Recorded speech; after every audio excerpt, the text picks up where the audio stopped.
तो मेरा नाम है प्रिंस और आप सभी का स्वागत है विशाल एंड नाइट में। तो जैसा कि अभी तक पिछले एपिसोड में हम सभी लोगों ने देखा, नॉर्थर्न आइस सी पैलेस से एक लड़का डैन बैक ह्यून चियोन के पास आया था चियोन से मदद मांगने के लिए। के अलावा उसके अंकल तेजू सियोन वह मुरी मेलेंस के अंदर गए थे ताकि उन लोगों से हेल्प मांग सके। के अलावा डैन बैक ह्यून ने बताया था कि नॉर्थर्न आइस सी पैलेस के अंदर ड्रैगन टॉर्टोइस को देखा गया है। वह बड़ी मुश्किल से उससे अपनी जान बचा पाया था। वो अब आगे में दिखाया जाता है उसी लड़के को जिसके ऊपर ब्लेड मास्टर सुप्रीम सिवर 6 स्कूल ऑफ मार्शल आर्ट के ने अटैक किया था। वह लड़का इस अटैक को देखते हुए अपने मन में कह रहा होता है, यह है तो फॉर्मलेस क्यूआई ब्लेड कंट्रोल है। का मतलब यह है कि यह मॉन्स्टर्स पर्सन यह लाइफ और डेथ रिलम में है। मेरी इंस्टिंक्ट्स वह पूरी तरह से करेक्ट थी। इस जैसे मॉन्स्टर को आखिर मैं किस तरह से हरा सकता था।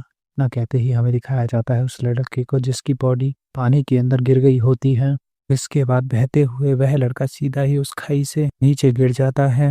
डेथ वैली के अंदर में दिखाया जाता है ब्लेड मास्टर के साथ साथ वहां पर एक और शख्स आ गया होता है जो कि हंसते हुए ब्लेड मास्टर से कहने लगता है, यह तो सचमुच काफी ज्यादा अच्छा है। इस जगह पर उसकी बॉडी गिरी है, इस जगह पर कोई भी डेड बॉडी नहीं बचेगी, जिसे कि अगर हम बचाना भी चाहते हैं तो भी। के बाद ब्लेड मास्टर से कहने लगता है, तुम्हारी पावर वह सचमुच पूरी तरह से गॉडली है। ने उसके जैसे किसी पर्सन को इतनी आसानी से हरा दिया जैसे मानो किसी बच्चे को। लेकिन ब्लेड मास्टर इसे सुनने के बाद भी कुछ नहीं बोलता है। इतने में एक और शख्स जिसके चेहरे पर स्कार लगा हुआ था कहने लगता है, ब्लेड मास्टर के लिए यहाँ पर कुछ भी इम्पॉसिबल नहीं है। के बाद यह शख्स होता है अनऑर्थोडॉक्स अलायंस का second in command gong Yon.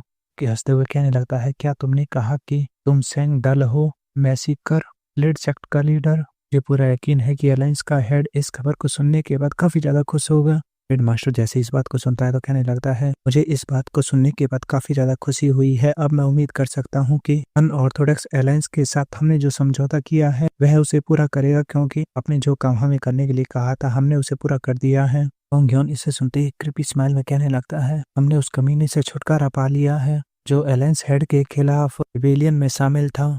ये हमें बस उन लोगों का ध्यान रखना है जो कि इसके साथ मिलकर काम कर रहे थे। में दिखाया जाता है ब्लेड मास्टर को जो कि अभी भी अपनी जगह पर खड़ा हुआ था और नीचे देखे जा रहा होता है और साथ ही अपने मन में कह रहा होता है, फॉर्मलेस क्यूआई ब्लेड कंट्रोल से मैंने ही सीधा उसके हार्ट के ऊपर अटैक किया था। के अलावा मैंने इसके लिए अपने ट्रू एनर्जी का भी यूज किया था। मैंने उसकी हार्ट बीट को खुद से बंद होते हुए सुना था। तो फिर भी आखिर मुझे ऐसा क्यों महसूस हो रहा है जैसे कि कुछ गड़बड़ है। फिर क्या बात हो सकती है जो कि मुझे इतनी ज्यादा परेशान कर रही है। इतने में दिखाया जाता है उसी के पास का सबऑर्डिनेट वही पट्टियों वाला शख्स आ जाता है। तुरंत ही आकर ब्लेड मास्टर को ग्रेड करता है और उसे कहने लगता है, ऐसा लगता है जैसे कि नॉर्थर्न आइस पैलेस के अंदर जरूर किसी तरह की समस्या है। मैंने वहां पर जो अपने जासूसों को तैनात किया था वैसे बहुत सारे लोग मर चुके हैं। ऐसा लगता है जैसे कि 2 सेक्ट लीडर और डीमन आयरन स्क्वाड केवल वही वहां पर जिंदा है। में वह पट्टी वाला शख्स जैसे ही अपने सामने देखता है तो किसी चीज को देखकर काफी ज्यादा चौंक जाता है, क्योंकि हमें ब्लेड मास्टर को दिखाया जाता है जो कि काफी गुस्से में उसकी तरफ पीछे मुड़कर घूरने लगता है। तुरंत ही अपने हाथ को आगे करता है और एक ही झटके में उस पट्टी वाले शख्स को सीधा ही उसकी गर्दन से उठा लेता है। एक भारी आवाज में उससे कहने लगता है, डीमन गॉड ने इस प्लान के अंदर कोई भी इंटरफेयर नहीं किया है तो फिर आखिर प्लान कैसे खराब हो सकता है। वाला शख्स इस पर बुलाते हुए कहने लगता है, ऐसा लगता है जैसे कि ड्रैगन टॉर्टोइस वह अभी तक जिंदा है, वह अभी भी नहीं मरा है। मास्टर इसे सुनते कहने लगता है, क्या तुमने कहा कि ड्रैगन टॉर्टोइस वह सचमुच अभी भी जिंदा है। इस पर पट्टियों वाला शख्स हाँ में जवाब देता है। के अलावा हमें इसके बारे में पता है कि उसके टोटल 4 सिर है। इसे सुनते ही ब्लेड मास्टर तुरंत ही उस पट्टियों वाले शख्स के गले को छोड़ देता है। ब्लेड मास्टर इसके बाद हंसते हुए कहने लगता है, एक ड्रैगन टर्टल जिसके टोटल 4 सिर है, यह बात सेंस बनाती है उसकी स्पिरिचुअल पावर। जब वह बर्फ के अंदर पूरी तरह से कैद था तब तक वह और भी ज्यादा बढ़ गई है।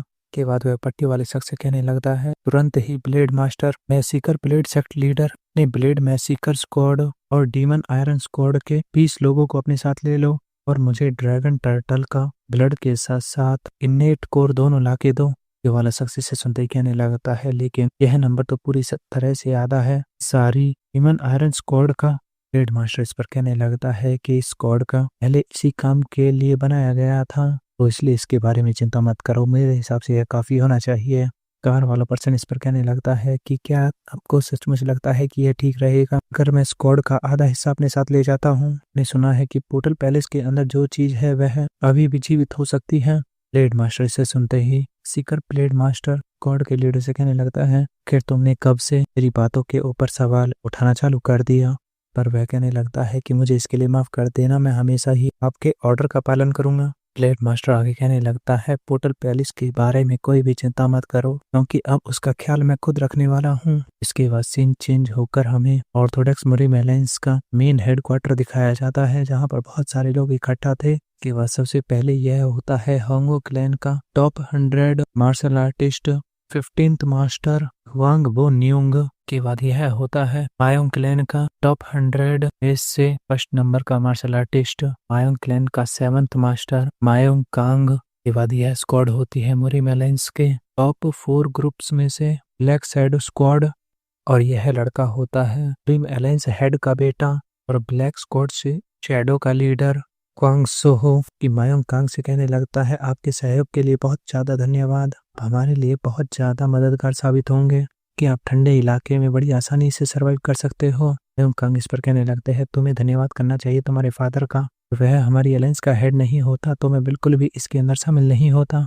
के बाद हमें दिखाया जाता है डेंजू को, कि उन दोनों को ही ग्रीट करता है और उनकी हेल्प करने के लिए धन्यवाद कहता है। सो उससे कहने लगता है 6 सर्कल ऑफ मार्शल आर्ट, अगर वह ड्रैगन टॉर्टोइस के पीछे पड़े हुए हैं तो जरूर उनका इसके लिए कुछ प्लान होना चाहिए। इसलिए यह तो पूरी तरह से तय है कि अपने अलायंस के एक सहयोगी उसकी मदद क्यों ना करे। इतने में एक और शख्स उस जगह पर आते हुए कहने लगता है यह सब कुछ पॉसिबल हो पाया है तुम्हारी ही वजह से, कि तुम्हारी ही वजह से हम लोग एक निष्कर्ष पर पहुंचे थे। होती है जोंग युआन की 3rd ब्यूटीज में से एक अलायंस की 2nd जनरल स्ट्रेटेजिस्ट जेगल सी हो, जो कि आते हुए आगे कहने लगती है जब तुम्हारा भाई वह आइसोलेशन ट्रेनिंग से बाहर आएगा तो वह तुम्हारी इस बात का जरूर सराहना करेगा। वंशो तुरंत ही वहां से पीछे की तरफ मुड़ जाता है और कहने लगता है इस बात की बिल्कुल भी चिंता नहीं है कि कोई मेरी बात को अप्रिशिएट करता है या फिर नहीं। जेगल सो ही जैसे इस बात को सुनती है तो अपने आप कहने लगती है वह अभी तक बिल्कुल भी नहीं बदला है, के बीच कभी भी अच्छे संबंध नहीं रहे हैं, लेकिन मैंने सोचा कि जो कुछ शायद अब हुआ उसके कारण मैंने सोचा कि हमारे रिश्ते के अंदर जरूर कुछ सुधार आएगा, लेकिन यह सब कुछ पूरी तरह से गलत था। के बाद कांग सो अपनी स्क्वाड के लोगों के पास आकर रुक जाता है और सभी से कहने लगता है हर एक सेकंड हमारे लिए बहुत ज्यादा इंपॉर्टेंट है, इसके लिए पूरा यकीन है कि आप सभी लोग इसके लिए पूरी तरह से तैयार हैं। उन लोग नॉर्थर्न आइस सी पैलेस तक पहुंचने के लिए बहुत ही ज्यादा कम आराम करेंगे, इसलिए तुम सभी लोगों को जरूरत है ताकि तुम अपनी स्टेमिना को बचा सको। इस पर वह सारे लोग वह भी जोर से हाँ में जवाब देते हैं। इसके बाद सीन चेंज होकर हमें ह्योन को दिखाया जाता है, जो कि चियोन के सामने झुका हुआ तरह से कहने लगता है बस हमारी मदद करो।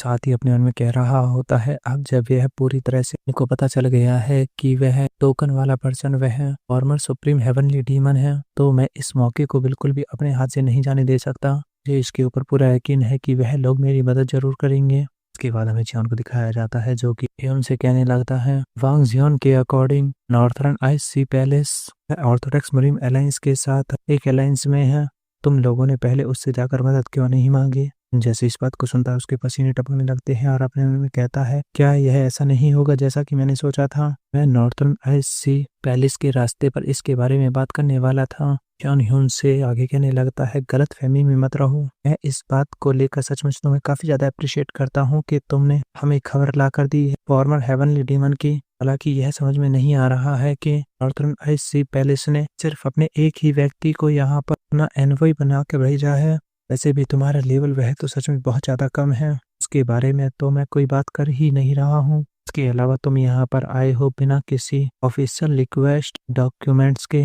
क्या तुम्हें लगता है कि नॉर्थर्न आइस सी पैलेस के एक सदस्य के लिए यह समझ में आता है जब तुम्हारे पैलेस के ओनर उसकी मृत्यु हो चुकी है तो हेल्प के लिए रिक्वेस्ट करने के लिए झियानगो में आना, वो भी बिना किसी डॉक्यूमेंट्स के। ह्योन तुरंत ही उसके ऊपर अपनी पावर का यूज करने लगता है और उसे कहता है कि मैं इस बात का क्या मतलब समझूं। उसी तरफ से ह्योन भी इसे देखकर काफी ज्यादा चौंक गया होता है और कहने लगता है आखिर आप ये क्या कर रहे हो। ह्योन की बॉडी पूरी तरह से कांपने लग गई होती है और अपने मन में कहने लगता है मैं अपनी बॉडी को 1 इंच भी नहीं हिला सकता। ह्योन आगे आते हुए ह्योन से कहने लगता है तुम इस बात के 2 मतलब निकाल सकते हो जब तक कि तुम पूरी तरह से पागल ना हो। पहला कि तुम इसके बारे में सोचते हो कि तुम पूरी तरह से क्वालिफाइड हो नॉर्थर्न आइस सी पैलेस का एक रिप्रेजेंटेटिव बनने के लिए, या फिर दूसरा तुम ये सोचते हो कि नॉर्थर्न आइस सी पैलेस के अंदर ही कोई स्पाई छिपा हुआ है। यही कारण है कि तुम मुझसे यहाँ पर रिप्रेजेंटेटिव के रूप में नहीं बल्कि एक नॉर्मल पर्सन के रूप में हेल्प मांग रहे हो। जैसे इस बात को सुनता है तो अपने मन में कहने लगता है, मैं तो सोच रहा था कि सिर्फ उसकी मार्शल आर्ट वह काफी तेज होगी, लेकिन उसका दिमाग, मेरे लिए बेहतर यही होगा कि मैं उससे कुछ भी छिपाने की कोशिश ना करूं।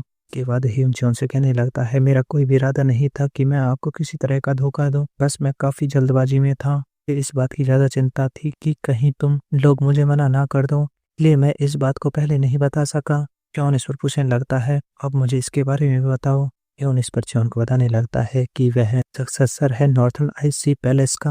ह्यून आगे कहने लगता है, मैं तुम्हारे दिमाग को देखकर सचमुच काफी ज्यादा आश्चर्यचकित हूँ, मुझे इसके लिए माफ कर देना। चौन जैसे इस बात को सुनता है तो कहने लगता है, तुम सचमुच काफी ज्यादा बहादुर हो। और भी ज्यादा गुस्सा हो जाता है और कहने लगता है, अगर तुम नॉर्थर्न आइस सी पैलेस के सक्सेसर में यह साबित करने वाले नहीं होते कि हमारे फॉर्मर कल्ट लीडर वह अभी तक भी जिंदा है, तुम अब तक इस बात के लिए सचमुच काफी बड़ी कीमत चुका रहे होते। साथ ही चियोन वह ह्यून के ऊपर काफी ज्यादा प्रेशर डाल रहा होता है, इससे ह्यून की हालत वह और भी ज्यादा खराब होने लगती है। ह्यून तुरंत ही चियोन से कहने लगता है, मैं अब आपसे बिल्कुल कुछ भी नहीं छिपाऊंगा, जैसा कि आपने पहले ही इसके बारे में अंदाजा लगा लिया है। ऑफिशियल डॉक्यूमेंट्स के साथ हमारा एक एनवॉय वह ऑर्थोडॉक्स मरीन अलायंस के अंदर पहले ही जा चुका है। बुन वेंग जैसे इस बात को सुनता है तो कहने लगता है, तो फिर आखिर तुम हमारे पास क्यों आए हो हेल्प मांगने के लिए, जबकि हम तो बीच में आकर सिर्फ बाधा बनेंगे। वांग ग्योल इस पर कहने लगता है, इतनी ज्यादा अजीब बात है, अगर तुम अस्सी पैलेस के सक्सेसर हो तो क्या तुम्हें एक रिप्रेजेंटेटिव नहीं होना चाहिए था। ह्यून इस पर कहने लगता है, अगर मैं रूल्स के हिसाब से देखूं तो हाँ, मुझे ही रिप्रेजेंटेटिव होना चाहिए था। हालांकि इस समय प्रोंक्षी के अंदर मैं नहीं हूँ, बल्कि वाइस पैलेस मास्टर है मेरे सेकंड अंकल डान जू चियन। और बस इसी के साथ ये एपिसोड यहीं पर खत्म। मिलता हूँ जल्द ही नेक्स्ट पार्ट में।